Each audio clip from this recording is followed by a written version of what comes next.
So, welcome, dear listeners, to another Good Fat Life, inspired Good Fat Life podcast. And I want to just mention that in addition to a podcast, we have a magazine.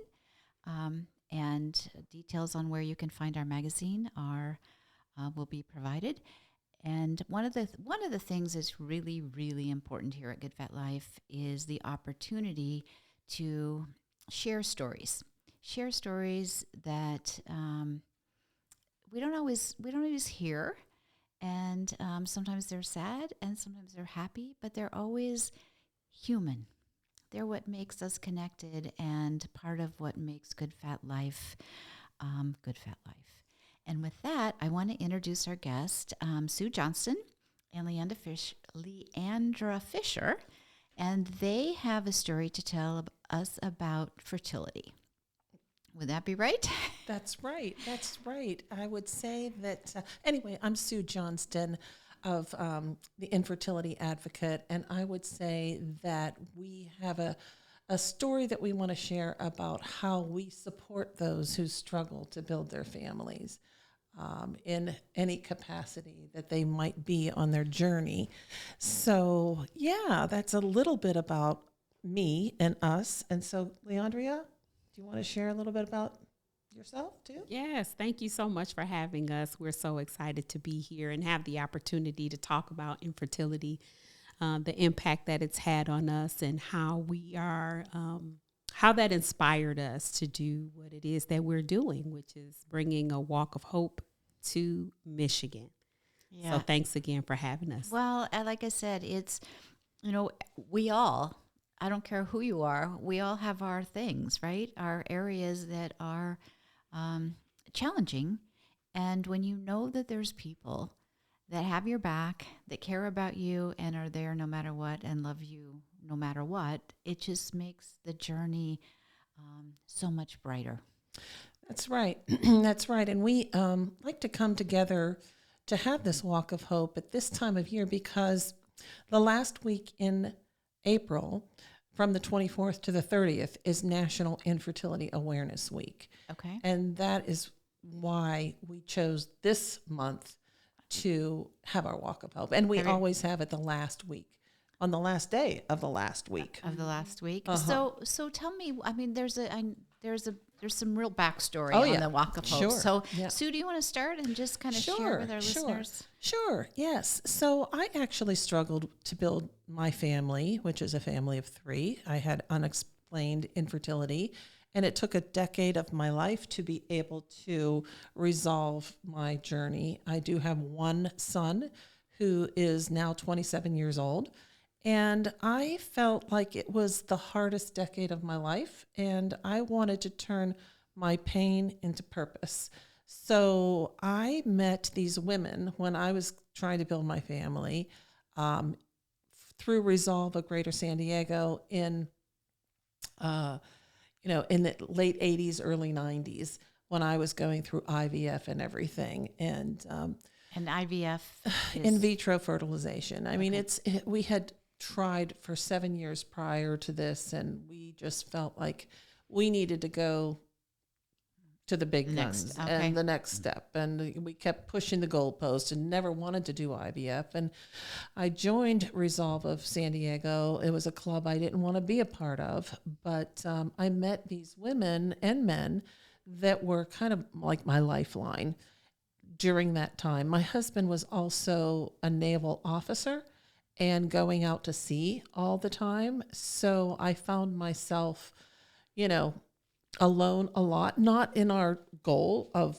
just physical proximity. He was half a world away sometimes, but we would work with frozen embryos or frozen sperm, to try to build our family. And I just needed help, needed support. So I met these women, and after we finally had our son, after 7 in vitros and oh my gosh, and 40 embryos you need transferred, a real strong support team, right? Yeah, I wrote a book, and it was called Detours: Unexpected Journeys of Hope Conceived from Infertility. And at that point, I it was in 2016. I got the book published, and I was in communication with Barb Kalura, who's the president and CEO of Resolve. And she said, why don't you bring your book to Infertility Advocacy Day? Because we have this Federal Advocacy Day in Washington, D.C. And I think if you could put a copy of your book, because you mentioned something about stories, like sharing stories and hearing what is the obstacle that most people have to overcome. Every journey's different, but there's always obstacles and that are similar too. She said, if you can put your book in your lawmakers' hands, that could help us to try to make pro-family legislation easier and all that kind of thing. So I decided to take her up on that, and I went to my first Advocacy Day in, I think it was May of 2016, and it was there that I learned that Michigan, my home state, was rated a D for fertility support. And I felt like I needed to, change that, and started a support group as soon as I got back home. So, so a couple of things I just want to get some clarification. So Resolve is a national organization. Yes. And where is it headquartered? It's headquartered in McLean, Virginia, just outside of Washington, D.C. Okay, all right. Yeah. And so chapters all over the country? Chapters all over the country. But not in Michigan. Well, there wasn't one at the time in Michigan when I went there, and we just, when I went to Washington, D.C. for Federal Advocacy Day, and that's when I decided, in less than a couple of weeks, I started my first support group. And it took a while. There was only one person that came, and then 2 people came, and 3, and well, now I'm up to over 100 people that I have been supporting. Wow! And so I felt like my journey led me kept growing and growing, and it led me to want to do more and get the word out and support others. And that is when I met LeAndrea, and I'm going to let her share her journey with what she was doing and how we met. And so you can take the ball from there. And just to help me connect dots, where did you actually meet? Yeah, so it's the walk of hope that actually brought us together. Okay. Yep. So infertility has been a part of my personal story. Even since before I married my husband in 2005, we knew that growing our family was going to be a struggle. And all these many years later, on the other side of medical treatments and things of the sort, our journey is still not resolved in terms of coming to that place that we've decided what's going to happen, or if we will live childless by choice. But in the midst of the struggle, similar to Sue, I spent many days feeling alone and not having the connection that I would use as fuel to endure the process. I decided that my focus, that I had a choice. That's really what I want to say, is that I had a choice to honestly have something that I could control. There's so much of the infertility journey that was just dictated to me, and it caused me to feel so powerless. But being in a space that I could give back made it palatable. And so I decided that I would blog. I often spent time at night, looking for information on the end of my cell phone. And that was my inspiration to write, to hopefully, be a voice for someone who was like me. But I knew that beyond blogging, I wanted to have an event. And while I had never attended a fundraising walk, I thought, this is going to be great. I'm going to do it. So is Walk of Hope, is that part of the national Resolve?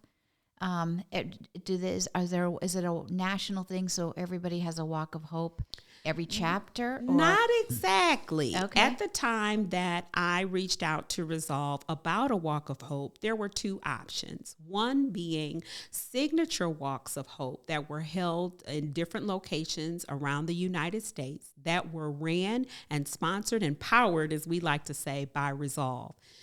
Our other opportunity was DIY, a do-it-yourself walk of hope. Look at you and guys. that's what I decided to do and what brought us together. Sue and I were passionate about infertility work, but in two separate worlds until we both decided that it was time to do this.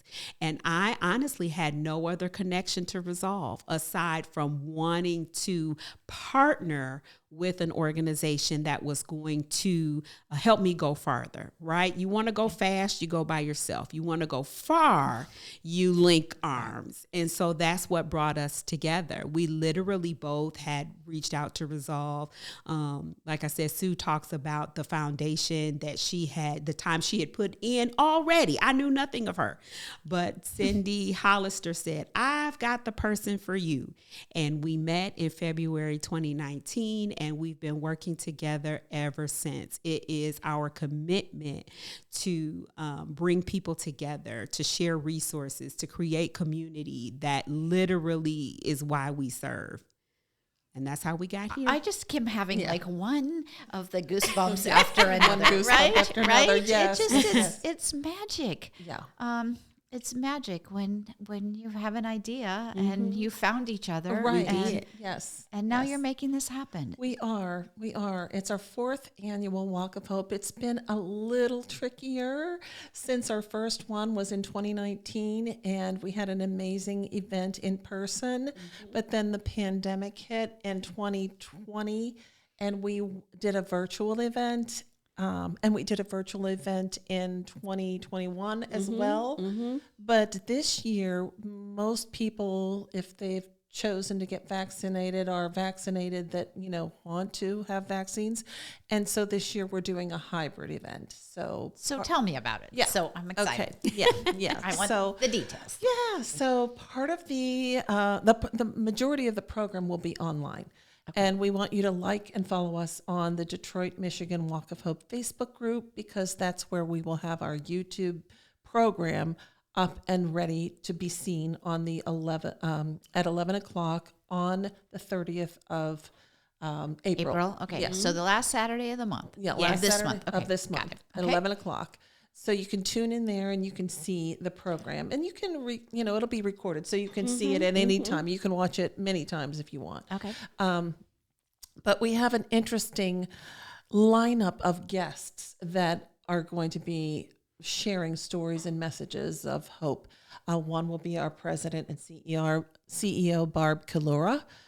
She's going to kick it off for us. And we have 3 presenting sponsors. I feel like we really need to do a shout out to RMA of Michigan. That means Reproductive Medical Associates of Michigan.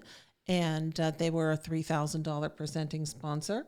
We have, go ahead, LeAndrea, tell. Lucky Flow Acupuncture has joined on this year. We're so excited to have them. And our third presenting sponsor is the Michigan Center for Fertility and Women's Health with Dr. Carol Kowalczyk, who has been with us since the beginning and has increased her support to the level of presenting sponsor. We're so excited that the 3 of them. Good job, you ladies. You are making stuff happen. We are making stuff happen. And since last year, we met Stephanie Jones, who is the founder of the Michigan Fertility Alliance. And we have some major goals that we want to reach here on a state level in Michigan.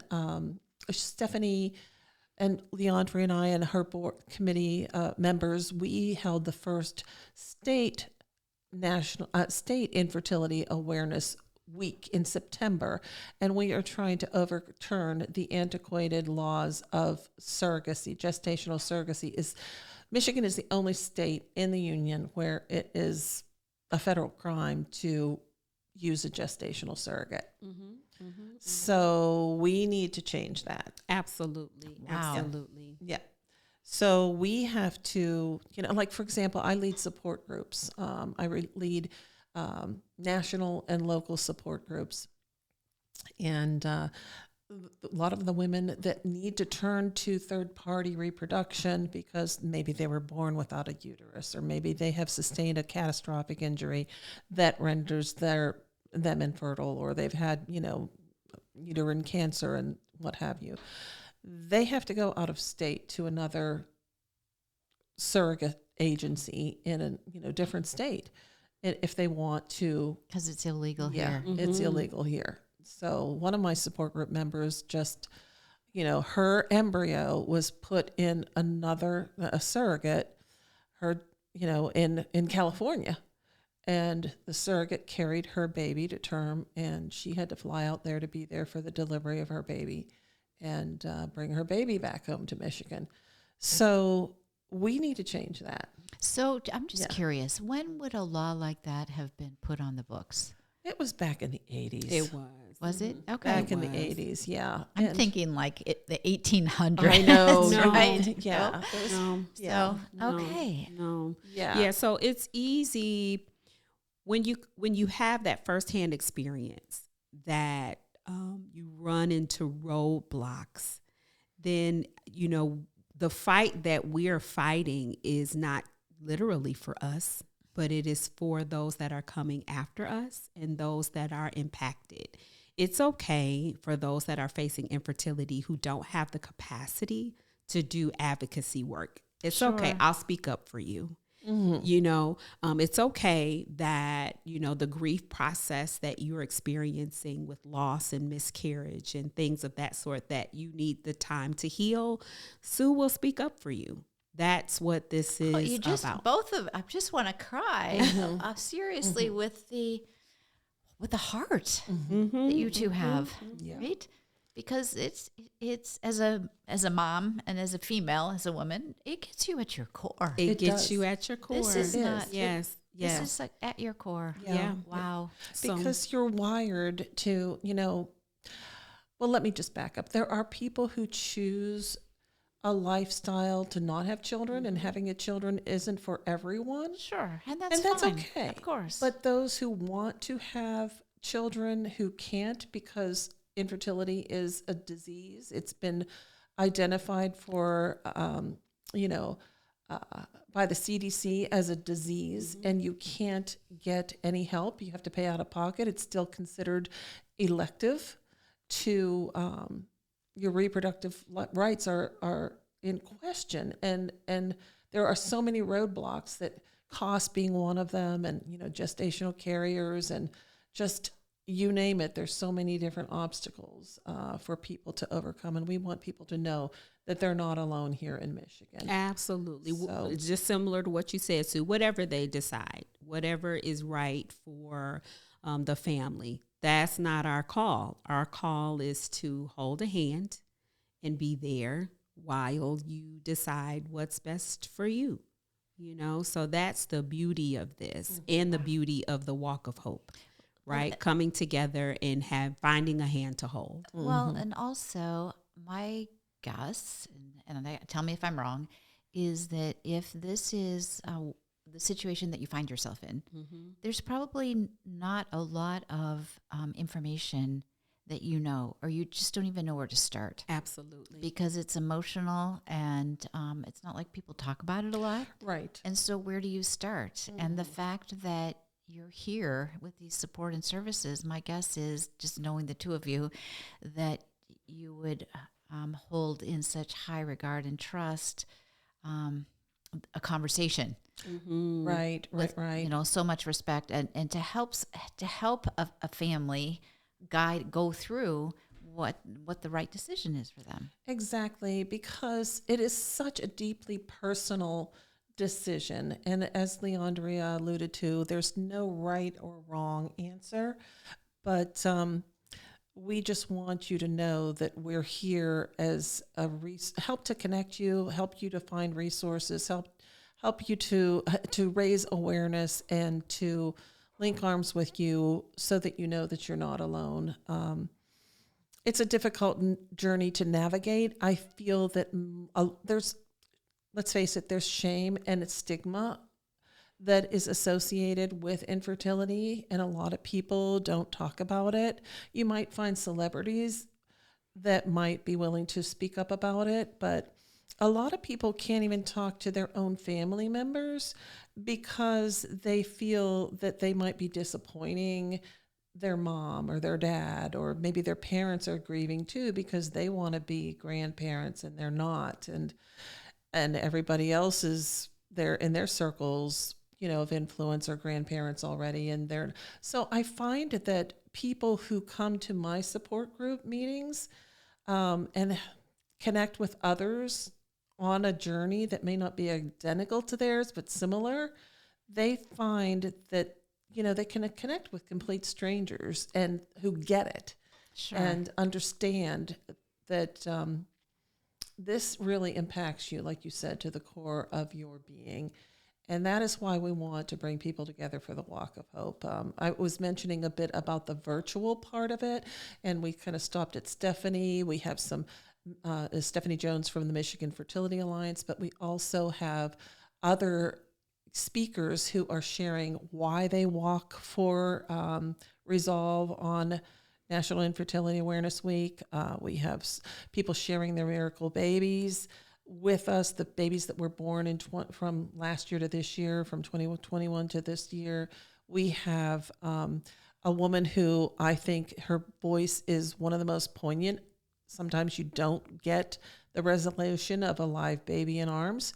And her name is Brandy Lytle, and she's giving a message for the not-so-mommy community, those who have to learn how to accept and redefine momhood, and what that looks like without any children that they raise. And they are learning how to embrace and find happiness being a family of two or one even.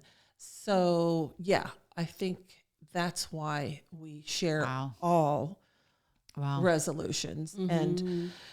And then we have the meetup part that's in person. And maybe LeAndrea can share a little bit more about what's going to happen, when we physically meet up at the walk and where the walk is and all of that. Yes, so we'll be meeting at Toland Park, which is in Detroit, 601 Mack. The major intersection is Mack Avenue and 75. Those people who are fond of the Eastern Market may be familiar with that area, right? Okay. So you'd get off there at the Mack Avenue exit to head to the Eastern Market, and we're in that same area. You'll be able to see us right from the expressway. But we were just talking even prior to this podcast that we're so looking forward to the opportunity to meet face-to-face, right? Right. We're all in that space of just feeling good, being able to make those connections kind of is, it becomes safer to do so. So we're gathering together. It's a family-friendly event. We'll get together rain or shine. It's an opportunity to pick up T-shirts and to touch bases with journey beads and hopefully make a new friend, take some pictures, leave your mark on the Messages of Hope board. Just an opportunity to come together. Toland Park is a beautiful space with a playscape for little ones and a basketball court and a walking trail. So you can walk as much as you'd like or as little as you'd like and just have an opportunity to get together and hopefully make a new friend. So is there I used to do marathon walking. Yes. Which I loved, right? Mm-hmm. For the Leukemia Foundation. Mm-hmm. And is there a set walk, or is it is it a 5K, 10K? What is? So the beauty of it is that there is a walking path there that is a circle. It's in plain view. So it's not a large park. You're not going to get lost. That path, if you walk it 5 times around, makes a mile. Okay. And so you, again, can walk as little or as much as you like, right? You're going to end right where you start. So... there won't be a big start and finish sign there, but it is the opportunity to stretch those legs and kind of get you moving. So it's at this size of the event that we are, it's perfect. Now, Sue and I are committed that we're not going to stop working the Walk of Hope until we're on Woodward Avenue, where we will need a start and a stop, right? Or around Comerica Park or something. We're always thinking growth. We're thinking, we're thinking moving ahead. But at this state of where we are, just a nice little trail there to stretch your legs. I love it. Right? Yeah. And LeAndrea mentioned about the journey beads, and I thought maybe I could highlight that a little bit more. What Mardi Gras beads are, and how they come in gold and green and purple. Well, we have color-coded beads that can relate to your journey. So you can put your name tag on this lanyard, so to speak, of these colored journey beads. Think of all the different colors of the rainbow. So if you have red beads, then you've been on a journey where you have gotten a miracle baby because you've had a pregnancy. If you have green beads, your child was not by choice. If you have blue beads, you might have a male factor issue that you're overcoming. If you have, white beads, then you've suffered a miscarriage. Orange beads, you're there to help somebody who you know and love, who's been, impacted by infertility. So when you come to the Tolan Playfield at 601 Mack Avenue, you're going to pick up your journey beads. And that way you can say, oh, there's somebody wearing, pink beads. I need to go talk to them because they've gone through an adoption journey. So it'll be a visual way to connect with others. And then we have like tags for the back of your shirts that you can say, today I walk for, and have a little memorial, of why you're walking, for whom you're walking. And then, we will have other photo opportunities for, our journals that we're going to put together for our sponsors and whatnot, messages of hope.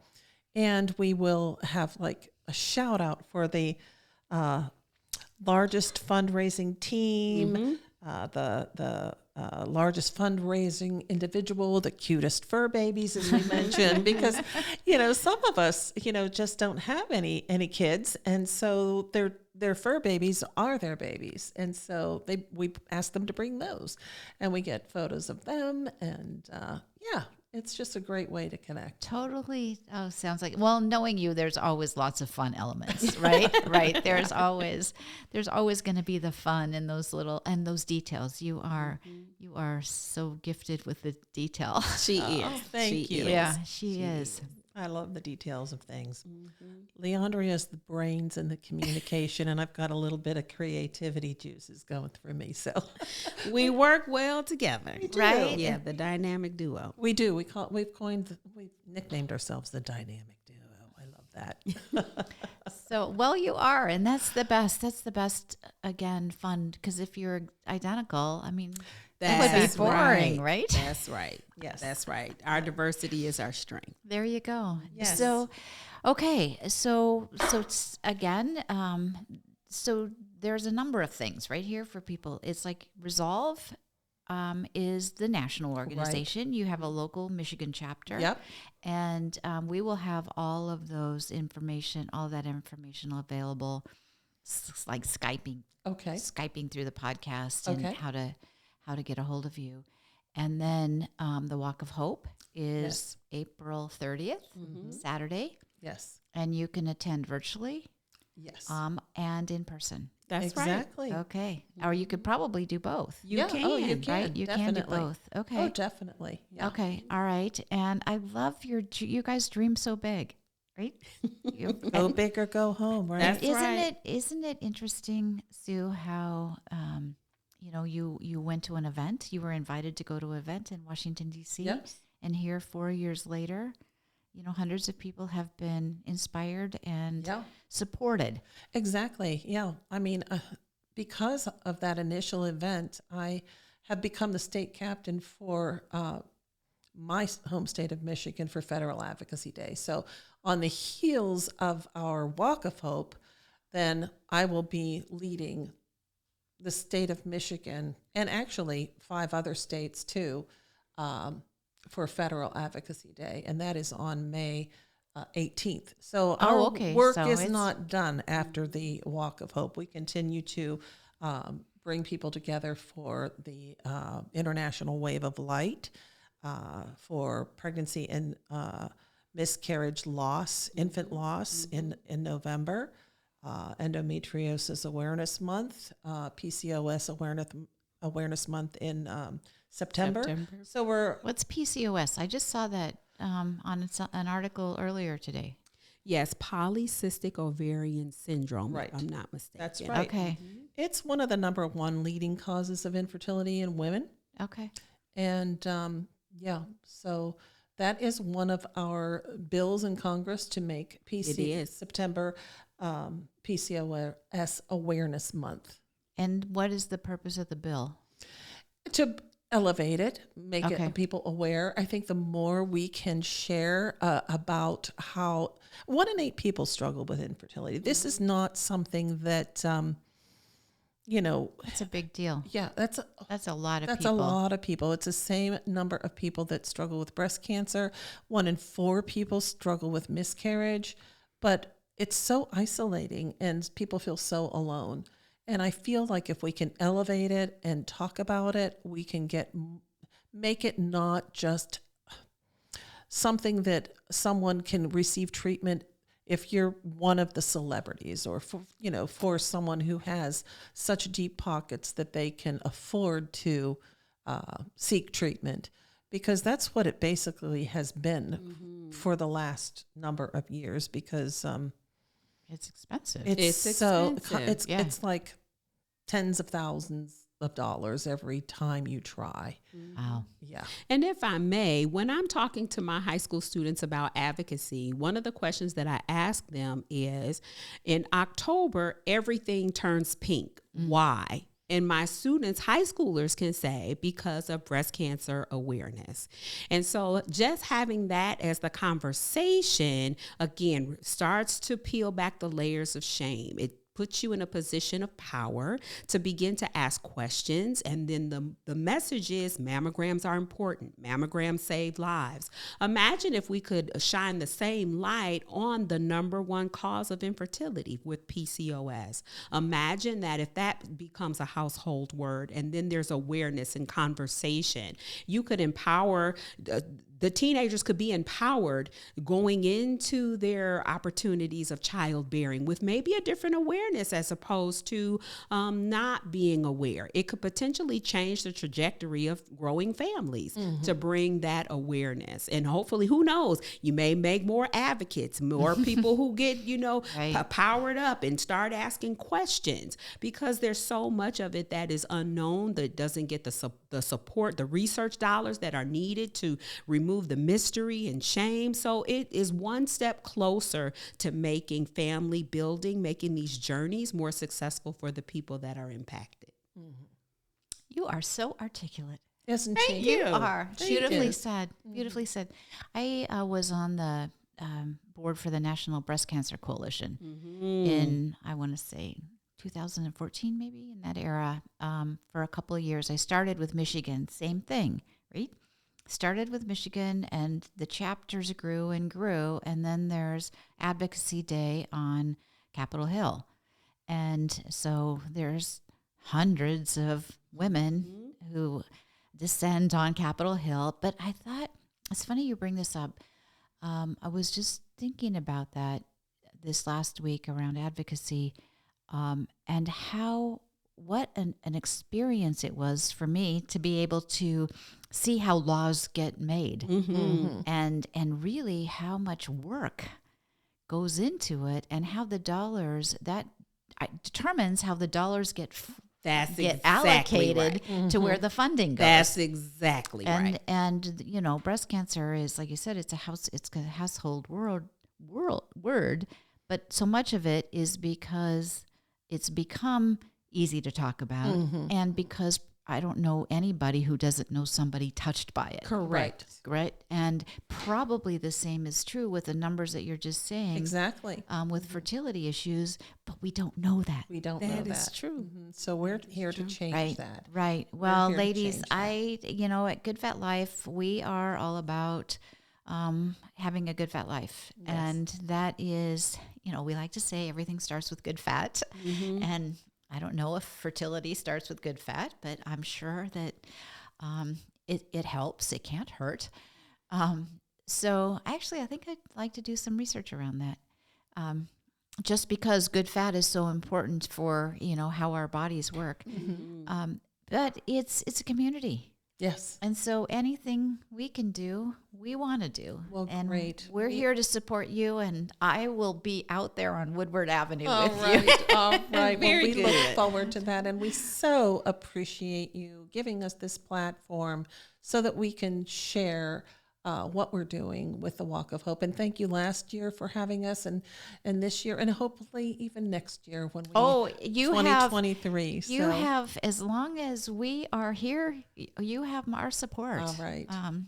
Absolutely, and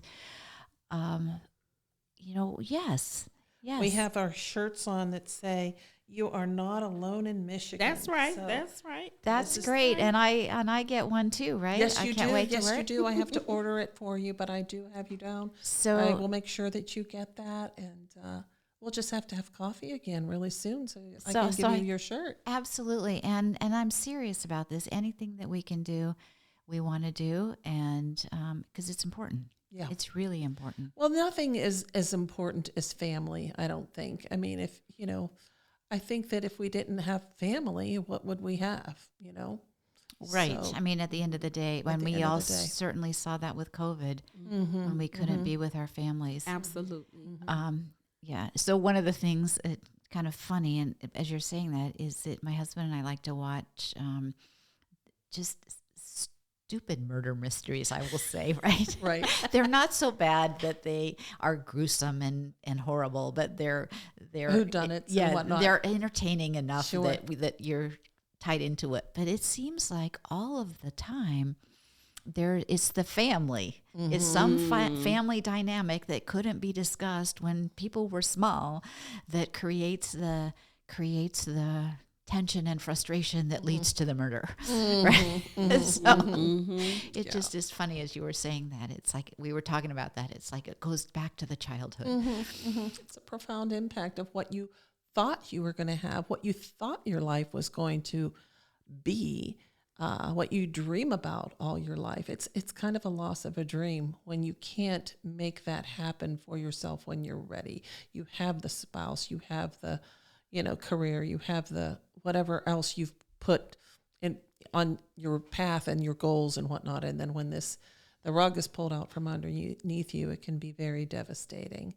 And so we want to help people to bring that rug back down and have a firm footing with whatever outcome they have, so they feel purposeful and can live happy, meaningful lives, no matter what their outcome is. As we like to say, living your good fat life. Right. That's living your good fat life. That's right. right. That's right. Well, thank you so much. It's been a total pleasure, and As always. And so let's go out and live our good fat lives. Right. Walk like you've never walked before, right? That's right. Okay. That's right. Very good. Thank Good. you. Well, thank one and you. all. Thank you.